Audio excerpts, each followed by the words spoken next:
شروع اللہ کے نام سے جو بڑا مہربان اور نہایتی رحم کرنے والا ہے۔ ہوں لاکھوں سلام اس آقا پر صلی اللہ علیہ وسلم، ہوں لاکھوں سلام اس آقا پر، ظلم لاکھوں جس نے توڑ دیے، دنیا کو دیا پیغام سکون، طوفانوں کے رخ موڑ دیے۔ اس محسن عالم نے دنیا میں کیا کیا نہ دیا انسانوں کو، دستور دیا، منشور دیا، نئی راہیں دی، نئے موڑ دیے صلی اللہ علیہ وسلم۔ رمضان المبارک کی فضیلت کے بارے میں، رمضان کی عظمت کے بارے میں، رمضان کی شان کے بارے میں، رمضان کی برکتوں کے بارے میں، رمضان کے جاہ و جلال کے بارے میں، رمضان کی محبتوں کے بارے میں جتنا آپ پڑھتے جائیں گے، جتنا آپ پیارے نبی حضرت محمد رسول اللہ صلی اللہ علیہ وسلم کی زندگی کو دیکھتے جائیں گے، جتنا قرآن پڑھتے جائیں گے، دل بھی منور ہوگا، ذہن بھی منور ہوگا، معاشرہ بھی منور ہوتا چلا جائے گا، کیونکہ یہ رمضان ہے۔ رمضان ایک انقلابی عبادت ہے جو بندے میں تبدیلی لے کے آتا ہے۔ سیدنا آدم علیہ السلام کی اولاد میں ایک بادشاہ گزرا ہے، تو اس بادشاہ کے دور میں اس کے دیش میں آدھے حصے میں قحط پڑ گیا، آدھے حصے میں پیداوار ٹھیک تھی۔ تو جس حصے میں قحط پڑ گیا، لوگ بھوک سے مرنے لگے، تو اس نے جب میٹنگ بلائی، اپنی کیبنٹ کی، تو یہ فیصلہ کیا کہ کیوں نہ جن لوگوں کے پاس کھانا پینا ہے، جن لوگوں کے پاس وافر مقدار میں اناج ہے، ہم لوگ ایک وقت کھانا کھائیں اور ایک وقت کا فاقہ کر کے سارے کا سارا کھانا قحط میں جو لوگ گزارا کر رہے ہیں ان کو دے دیں۔ چنانچہ ایسے ہی ہوا۔ اگر آپ تاریخ کو پڑھیں گے تو یہ دنیا کا پہلا روزہ ہے، مطلب لوگوں نے بھوکا رہ کے ایک وقت کھانا نہیں کھایا اور ان لوگوں کو کھانا پہنچایا جو بھوکے تھے۔ اللہ کو اس کی یہ ادا بڑی پسند آئی، اس کو عبادت کا درجہ دے دیا کہ خود ایک وقت کا فاقہ کر کے دوسرے کے پیٹ کو پالنا، دوسرے کی مدد کرنا، یہ تو بڑی عبادت ہے، اور یہ عبادت بنتے بنتے رمضان المبارک کے روزے بن گئی۔ اور نبی علیہ السلام کی بڑی عظمت والی ذات ہے، قرآن پاک نے ان کو صاحب خلق عظیم کہا ہے۔ جو کچھ اللہ تعالیٰ نے نبی علیہ السلام کو عطا کیا وہ کائنات میں کسی کو نہیں ملا، اور جو درجہ محمد رسول اللہ کو عطا ہوا وہ کائنات میں کسی کے پاس نہیں ہے۔ ختم نبوت صلی اللہ علیہ وسلم کا تاج محمد رسول اللہ کے سر پہ رکھا گیا، اور تمام انبیاء کا امام محمد رسول اللہ کو بنایا گیا، اور کائنات کے ہی نہیں تمام عالم کے لیے محمد رسول اللہ کو رحمت للعالمین بنا کر بھیج دیا گیا۔ اللہ نے جو پیارے رسول صلی اللہ علیہ وسلم کو عطا کیا وہ کائنات میں کسی اور کو نہیں عطا ہوا ہے۔ قرآن نے کہا نا تم پر روزے فرض کر دیے گئے، جس طرح پہلی امتوں پہ بھی فرض تھے، لیکن اس آیت کے بعد ایک اور آیت نازل ہوئی بعد میں۔ روزے تو فرض کر دیے، پہلی امتوں بھی فرض تھے، آپ پر بھی فرض کر دیے، لیکن نبی علیہ السلام کو جو روزہ عطا ہوا، نبی علیہ السلام کو جو رمضان عطا ہوا، اس میں بڑی عزتیں، بڑی عظمتیں، اور ان روزوں سے زیادہ جو پچھلی امتیں رکھتی تھی ان سے بڑھ کے اس کو عزتیں عطا فرمائی گئی اس رمضان کو۔ جس طرح میں نے آپ سے عرض کیا تھا گزشتہ جمعے کہ جب پیارے نبی کہیے صلی اللہ نبی علیہ السلام جب مدینہ گئے ہیں تو مسلمانوں کو دو اللہ نے نعمتیں دی۔ جب نبی علیہ السلام مدینہ گئے، کون سی دو نعمتیں؟ ایک تو بیت اللہ کو قبلے کا درجہ عطا فرما دیا۔ اس سے پہلے قبلہ جو تھا بیت المقدس کی طرف منہ کر کے نماز پڑھتے تھے، اللہ نے مکہ مکرمہ میں اپنے گھر کو قبلے کا درجہ عطا فرما دیا۔ دوسری نعمت رمضان المبارک کا یہ مقدس مہینہ اللہ تبارک و تعالیٰ نے عطا فرمایا۔ اور پھر اگر آپ رمضان کی بات کر لیں، رمضان میں بھی پچھلی امتوں سے زیادہ اللہ کے نبی علیہ السلام کو اور دو نعمتیں عطا فرما دی جو آج ہمارے کام آ رہی ہیں۔ پہلی امتیں روزہ کیسے رکھتی تھی پتہ ہے کچھ؟ نہیں پتا نا۔ پہلی امتوں میں جب روزہ رکھا جاتا تھا، روزہ 24 گھنٹے کا ہوتا تھا۔ شام کو افطار کے وقت شام کو افطاری کے وقت پہلی امتوں میں جب شام کو افطاری ہو جاتی تھی، افطاری کرنے کے بعد جب جس بندے کی آنکھ لگ گئی تو اس کا اگلا روزہ شروع ہے۔ پہلی امتوں میں جب جس کی آنکھ لگ گئی اس کا اگلا روزہ شروع ہے۔ مثال کے طور پہ مغرب کی وقت افطار کیا، افطار کرنے کے بعد نماز پڑھنے کے بعد عشاء کے درمیان اونگ آ گئی، آنکھ لگ گئی تو بس دوسرا روزہ شروع ہو گیا ہے۔ جب تک جاگ رہے ہیں بس تبھی تک افطار کا وقت ہے، جیسے ہی نیند آئی، جیسے ہی اونگ آئی تو دوسرا روزہ شروع ہو جاتا ہے۔ نبی علیہ الصلوۃ والسلام کے دور میں جب رمضان فرض ہوا تب بھی ایسا ہی تھا۔ ہمارے اللہ کے نبی صلی اللہ علیہ وسلم کریم رسول ہیں۔ ایک بدو آیا نبی علیہ الصلوۃ والسلام کے پاس، فرمایا یا رسول اللہ مجھ سے غلطی ہو گئی، میں نے روزے کی حالت میں اپنی بیوی سے تعلق بنا لیا افطار کے بعد رمضان کی رات میں۔ تو فرمایا اچھا تو کوئی بات نہیں، تم ایک کام کرو کہ 60 مسکینوں کو کھانا کھلا دو، کفارہ ادا کر دو۔ تو اس نے کہا یا رسول اللہ میں تو خود مسکین ہوں، میں خود بڑا غریب آدمی ہوں، میں 60 لوگوں کو کھانا نہیں کھلا سکتا ہوں۔ تو نبی علیہ الصلوۃ والسلام نے فرمایا اچھا پھر ایسا کرو، تم اس کے بدلے میں 60 روزے رکھنا۔ کہنا یا رسول اللہ ایک روزے میں اتنا بڑا کام ہو گیا، 60 روزوں میں کیسے میں اپنے آپ کو سنبھالوں گا، 60 میں کیا ہوگا میرے ساتھ؟ فرمایا اچھا پھر ایسا کرو 60 یتیموں کو کچھ نہ کچھ کھانے کے لیے دے دو، اپنے روزے کا کفارہ ادا کر دو۔ یا رسول اللہ میں تو میرے پاس خود کھانے کے لیے کچھ نہیں۔ نبی علیہ السلام نے کہا بیٹھ جا۔ اتنی دیر میں ایک صحابی آئے، کھجوریں لائے بہت ساری، یا رسول اللہ صدقے کی ہیں، فرمایا اسی کو دے دو، یہ محتاج ہے، ضرورت مند ہے۔ جب اس بندے کو دے دی فرمایا جا مدینہ منورہ میں جا کے بانٹ دے اور تیرے روزے کا کفارہ ادا ہو جائے۔ تو نبی علیہ الصلوۃ والسلام کی منت کر کے کہنے لگے یا رسول اللہ مدینے میں مجھ سے بڑا مسکین کوئی نہیں ہے، مجھے ہی عطا فرما دے۔ تو لکھا ہے محمد رسول اللہ صلی اللہ علیہ وسلم اتنا مسکرائے اس کی اس بات کو سن کے کہ یہ فدیہ دینے کے لیے اسے کھجوریں دی ہیں، یہ بھی اب دوسروں کو دینے کے لیے تیار نہیں، کہہ رہا یا رسول اللہ یہ بھی مجھے ہی دے دو۔ ایک صحابی حضرت قیس ابن سریمہ رضی اللہ تعالیٰ عنہ اونٹ چراتے ہیں، اونٹ چرا کے جب شام کو گھر پہ پہنچے، مغرب کے وقت افطار کا وقت ہوا، پانی پی کے روزہ کھولا، بیوی کو پوچھا کچھ کھانے کے لیے ہے؟ کہنے لگی نہیں کچھ اتنا گھر میں کچھ ہے نہیں، لیکن آپ کیونکہ تھکے ہوئے آئے ہیں آپ رکو، میں کچھ بناتی ہوں آپ کو کھلاؤں گی، میں انتظام کر لوں، پڑوسیوں سے کچھ لے لوں۔ اب وہ جو سامان اکٹھا کرنے لگی کچھ بنانے کے لیے تو اتنی دیر میں قیس کی آنکھ لگ گئی۔ تو جب قیس رضی اللہ تعالیٰ عنہ کی آنکھ لگ گئی، ان کی بیوی آئی کھانا لے کے، تو اس نے کہا قیس بہت بڑی ہلاکت ہے تیرے لیے، مطلب پریشانی ہو گئی، تیری تو آنکھ لگ گئی، دوسرا روزہ شروع ہو گیا، دوسرا روزہ شروع ہو گیا ہے۔ یہ ان لوگوں کے لیے واقعات سنا رہا ہوں وہ جڑے افطاری اتنا کہتے جتنا ولیمے جی آئے ہون ماں دے پتر ہے سارے دے سارے بھی، یہ سحری ہے کوئی ولیمہ تھوڑی ہے۔ یہ ان لوگوں کو بتا رہا ہوں کہ اللہ تبارک و تعالیٰ کے نبی علیہ السلام نے کتنی بڑی نعمت عطا فرمائی ہے۔ جو حضرت قیس کو پتہ لگا کہ دوسرا روزہ شروع ہو گیا، اب تو کچھ کھا پی نہیں سکتے، روزہ رکھ لیا، نیت کر لی۔ ظہر کے وقت جب مسجد نبی صلی اللہ علیہ وسلم میں گئے، بھوک کی شدت کی وجہ سے، کیونکہ لگاتار افطاری کے بعد نہ افطاری ہوئی نہ سحری ہوئی، دوسرا روزہ شروع ہو گیا، جب وہاں گر گئے، بے ہوش ہو گئے، نبی علیہ الصلوۃ والسلام نے وجہ معلوم کی تو فرمایا یا رسول اللہ کیونکہ اس کی آنکھ لگ گئی تھی، دوسرا روزہ شروع ہو گیا، قیس کو موقع نہیں ملا افطار کا نہ سحر کا۔ نبی علیہ الصلوۃ والسلام کا دل تڑپ اٹھا۔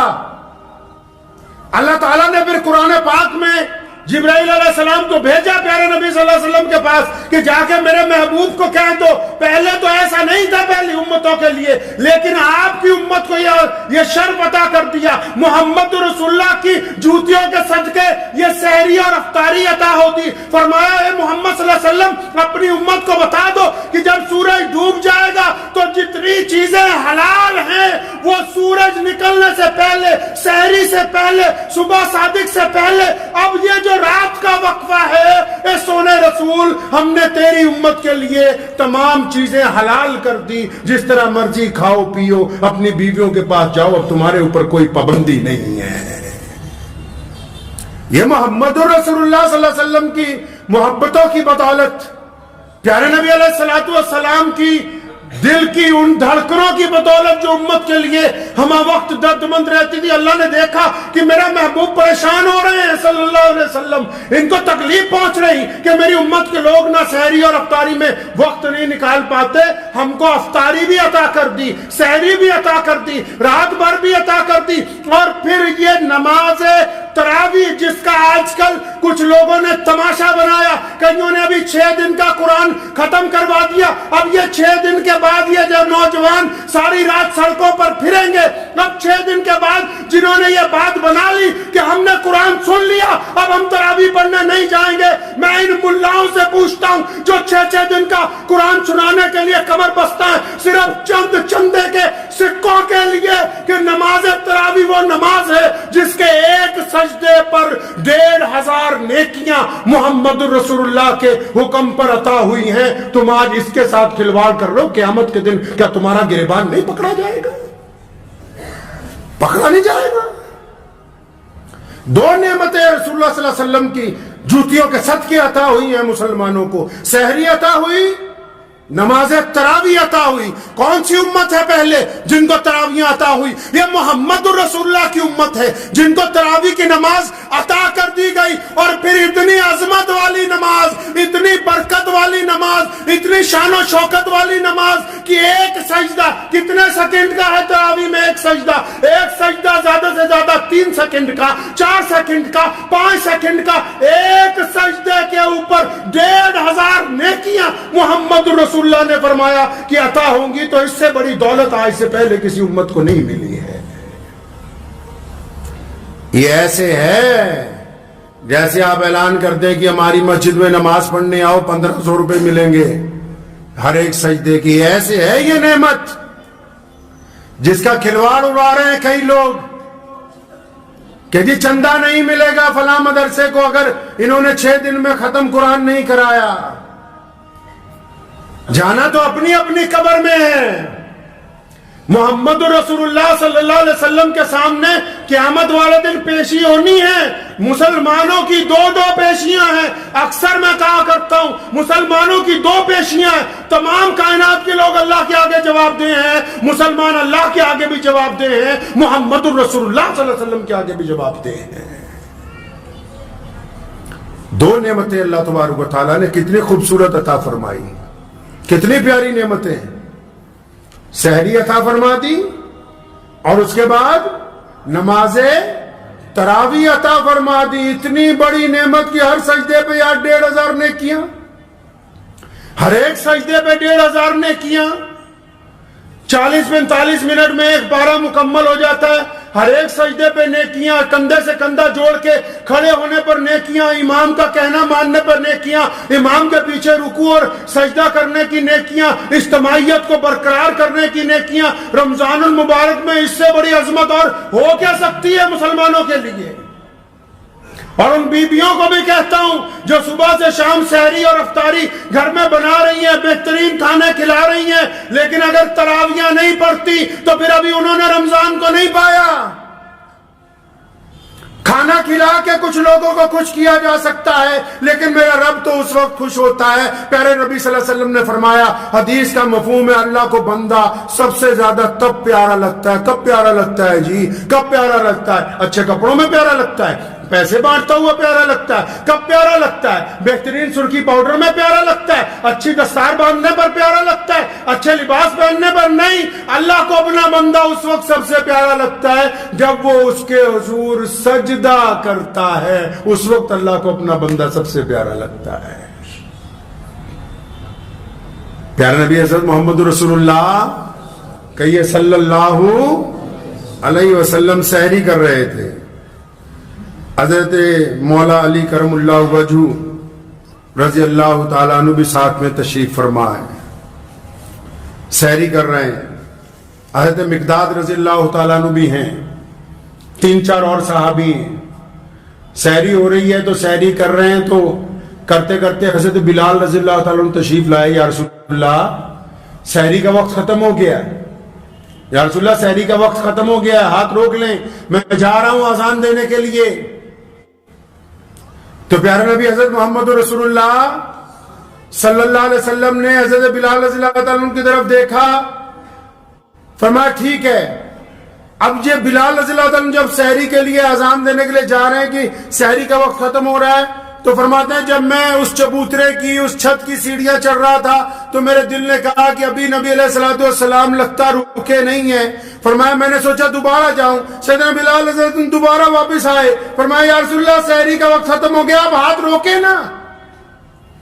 نبی علیہ الصلوۃ والسلام کھانا کھا رہے ہیں بڑے لطف سے، کوئی اچھا سالن ہے بہترین انداز سے، صحابہ بھی ساتھ میں لگے ہوئے ہیں، 3-4 لوگ ہیں، کھا رہے ہیں۔ حضرت بلال دوبارہ آئے، یا رسول اللہ سحری کا وقت ختم ہو گیا، میں جا رہا ہوں اذان دینے، رک جائیے۔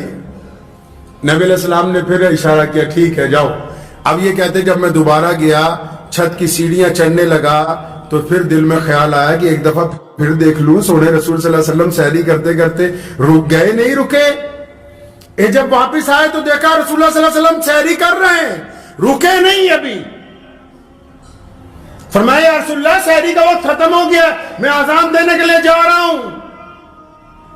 تو فرمایا ٹھیک ہے جاؤ۔ جب یہ چلے گئے، تیسری مرتبہ فرماتے ہیں کہ میرے دل میں خیال آیا بلال ایک بار اور دیکھ لے۔ جب پھر واپس آئے تو دیکھا نبی علیہ الصلوۃ والسلام سحری کر رہے ہیں۔ فرمایا یا رسول اللہ سحری کا وقت ختم ہو گیا، اذان کا وقت ہو رہا ہے، میں جا رہا ہوں۔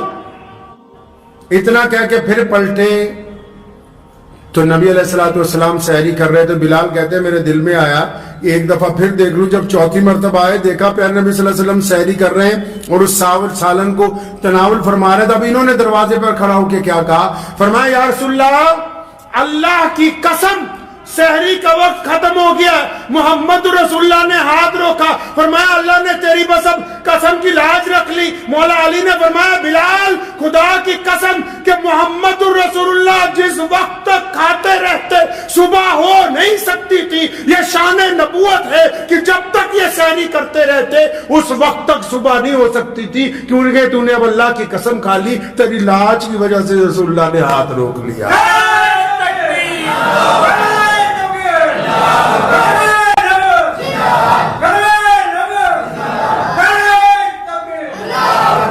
تو پیارے نبی حضرت محمد رسول اللہ صلی اللہ علیہ وسلم کی زندگی کو پڑھیں اس رمضان میں۔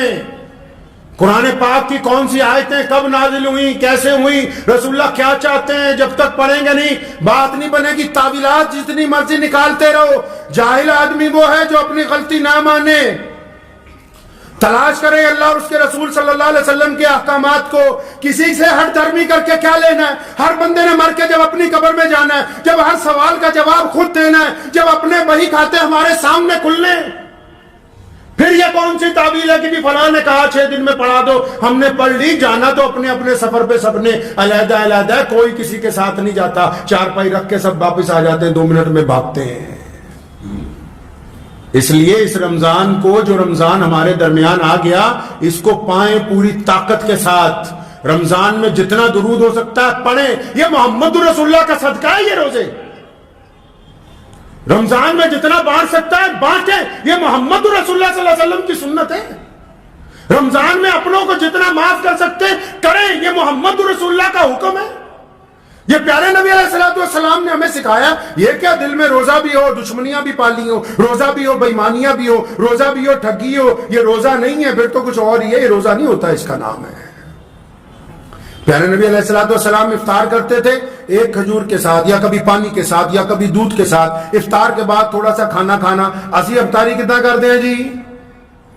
اسی کتنا کرتے ہیں افطاری کہ 5 7 سیدھے گلاس کوکا کولا دے اندر، آدھا کلو مرغا، تھوڑی جی بریانی، تھوڑا جا قورمہ، 2-4 فروٹ۔ تو افطاری کردے کردے عشاء کی نماز کے وقت یہ حالت ہو جاتی ہے، آدھے سوچتے بھی تراویح پڑھنی ہے کہ نہیں پڑھنی، یہ نہیں پتہ لگ رہا۔ آج رمضان بلا شبہ اللہ نے اس مہینے میں بڑی نعمتیں عطا فرمائی ہیں، لیکن ان نعمتوں کا استعمال ان کے طریقے کے مطابق ہونا چاہیے۔ کھانے میں اتنا لطف نہیں آتا ہے جتنا کھلانے میں آتا ہے۔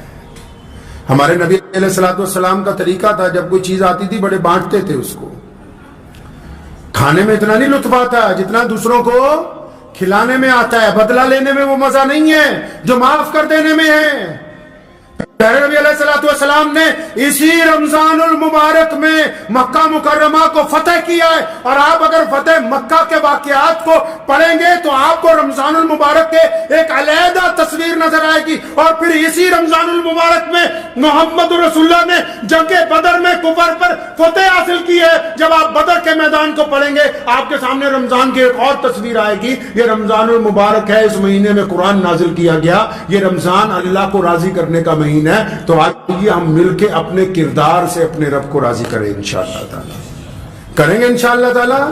ہاں، زیادہ سجدے اور تسبیحاں اس وقت قبول ہوں گی جب دل کا کوڑا کر کر۔ فرمایا انس میرے بیٹے ایک بات تمہیں بتاؤں، حضرت انس رضی اللہ تعالیٰ عنہ نبی علیہ السلام نے فرمایا تمہیں میں بات بتاتا ہوں کہ بہترین اللہ کو بندہ وہ پسند ہے جو صبح کو اس حال میں اٹھے کہ اس کے دل میں کسی کے لیے کوئی برائی نہ ہو، اس حال میں۔ ٹھیک ہے، بہت سارے جھگڑے ہیں، بہت ساری ناراضگیاں ہیں، بہت ساری گفتیں ہیں، بہت سارے آپ پہ الزامات لگے، چھوڑ دیجئے، آپ ان کو اللہ کے واسطے معاف کیجئے، اللہ آپ کو معاف فرما دیں گے۔ معاف کرنے کا جذبہ پیدا کریں، اور اگر آپ معاف کرنے کا جذبہ رکھیں گے اللہ آپ کو اس کی نعمتیں عطا فرمائیں گے، اس کا بھی اجر عطا فرمائیں گے۔ دعا کیجئے، وقت بھی ہو گیا، اللہ تعالیٰ مجھے بھی اور آپ سب کو بھی ان باتوں پہ عمل کی توفیق عطا فرمائے۔ وآخر دعوانا ان الحمدللہ رب العالمین۔